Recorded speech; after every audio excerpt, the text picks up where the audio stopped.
Hello, it's Rob, Swing Vision Pro. Wanted to get your video out to you and go over a couple of things. As we talked about before, liking your setup. Very nice here as far as the weight balance on the balls of your feet. Much, much better than when you first came in. Also, spine angle. Spine angle is good. Could it be better? Yes. We've talked about this little gap right here. And it's not that gap concerns me a little bit, but it's the move downward that we're making. We're lunging a little bit on our downswing. And I'm going to take you through it a little bit. And there's a couple of critical areas. Number one, I'd like to bring to your attention is I'd like to see, I know we talked about this before, but I'd like to see this foot a little more perpendicular to your line. Okay? It's going to keep us from overswinging just a little bit. So here we go. Going to take you through it right here, halfway back position. Okay? I would like to see this club coming more along this line here. Okay? What that would give us, again, is going to give us the flare, the square to square that we've talked about for so many times. That's going to give us right down the target line. If I remove that, so, and basically all this is right here is just you cocking your wrist a little sooner. And what's happening is you're activating that left shoulder instead of cocking your wrist. And I'll go into that in a little bit more detail in just a minute. But I'm going to remove those two things. I'm going to remove that. Then I'm going to put a line in exactly where your club is pointing at this point. Okay? We're over here. So we're way left of the target line, and that's no good. All right? Get rid of that. Going to continue on with your swing. Here we go. Bring you back. Left shoulder activating way, way, way too much. Okay? That's what's pulling your head away. I'm going to get you to the top of your backswing, and I'm going to put this in bright yellow. Look how far we have come away from where we should be. Okay? And it's only because this left shoulder is activated. We've stayed in our knee flex okay. I'd like to see you stand in it just a little bit better. Right? Because again, anytime we make a manipulation, we have to come back and get to it. Okay? So you are, as we talked about, in your backswing, you're dipping your head, or you're activating that left shoulder, what's causing that head to dip. And then on your downswing, as we go through, you'll see you're coming back. So here we come. We kind of start to get back in your downswing. You get back in your knee flex. And right before impact, you're right back to where you started from. Okay? Beautiful, right down the middle. You know, can't complain about the ball striking. Can complain about the way you get there because it's never going to allow you to be consistent. All right? All right, so I'm going to take you through another one here. I'm going to skip ahead. Let me get you set up here. Get it set up here. Hold on a minute. Same kind of thing. I'm just primarily concentrating. You know, I mean, your setup is really nice. It's so much better. Okay? Still got a little room. All right? But the bad news is we're dipping. We got to keep this head straight. I think next time you come in, I'm going to take a piece of duct tape and put it on the top of your head, bring it back down here, and put it on your shirt. Okay?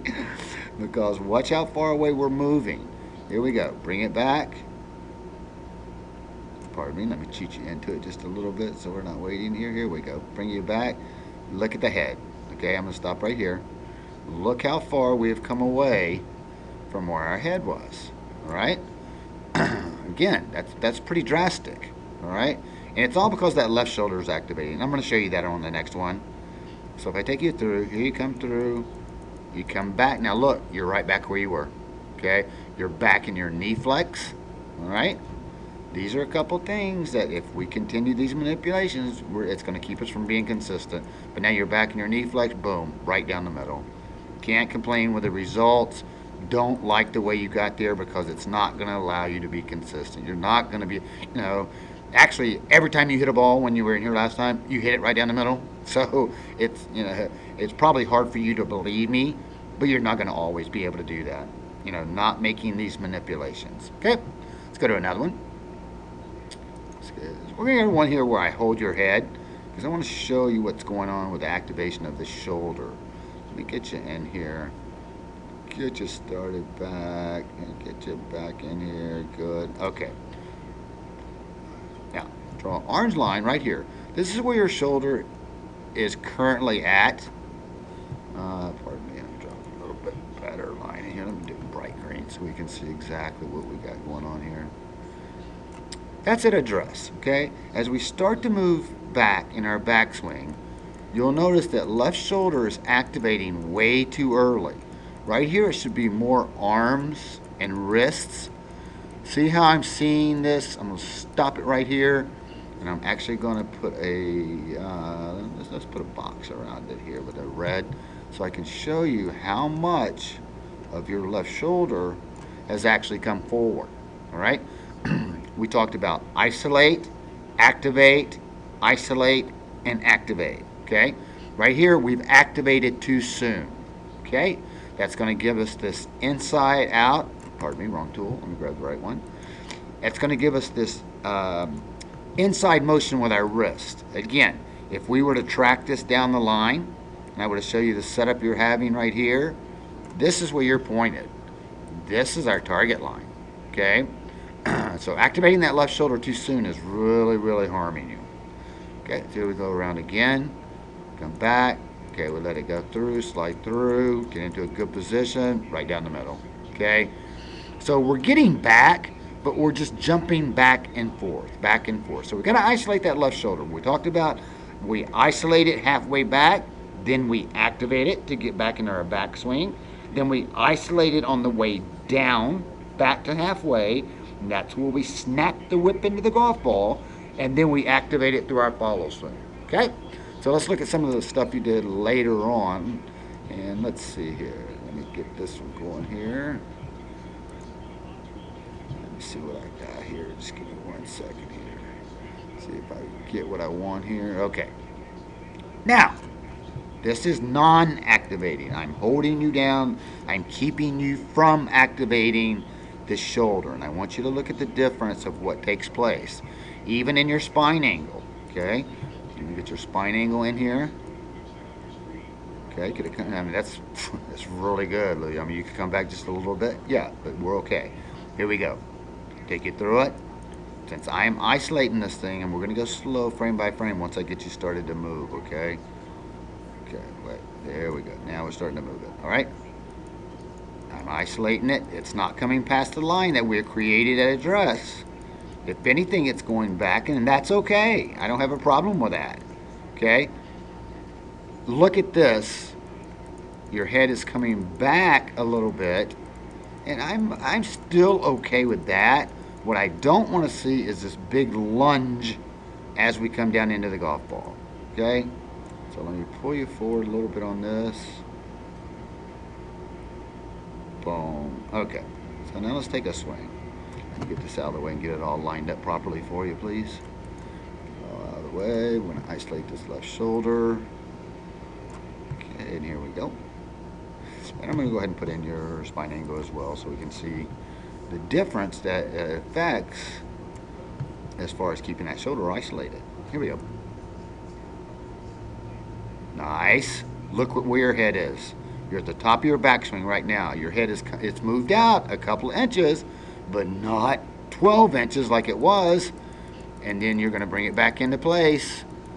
Okay?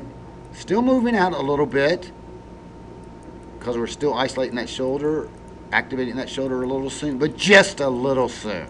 Okay? Not much at all. All right. So that's what I want you working on. I'm going to take you back and let's see if we got one more of me holding you. And I'd like to bring this last one to your attention. And this is something that you can, put in your archives, take a look at, and keep practicing on. I'm going to get your spine angle in here. Pretty good spine angle, Lou. All right. I'm going to isolate in red so you can see the shoulder. We want to isolate, activate, isolate, and then reactivate. Okay. Here we come. Start to bring you back. Cheat you into it just a little bit, please. Okay. I started you with it. You come ahead a little bit with it. And see, now at that time you came ahead quite a bit with it, all right? The previous time you didn't really do that much. This time you're, as soon as the shoulder passes the red line, it's okay once you're halfway back. So you're still not in bad trouble here, okay? This is when we come down. Now we got to come back into it, okay? Now look where your shoulder is. It's behind the isolation line, right? Good. And then we activate it and go on through our golf swing. And that's right down the middle. So very good. You've made some great progress since we started working together. I've enjoyed working with you, and I hope you stay at it. This is a game for a lifetime. It is not an easy game, but you must stay on top of it, and you must continue to work. They say practice makes perfect, and then I've told you before that's a complete lie. Practice makes permanent. Okay, so if you practice poorly, you're going to play poorly. So practice well. If you have any questions, give me a call. I'm available by email or by phone. Give me a call. But for right now, I wish you the best. Continue to play well. Give me a call if you need any more of my help. And for right now, a great, big, warm aloha.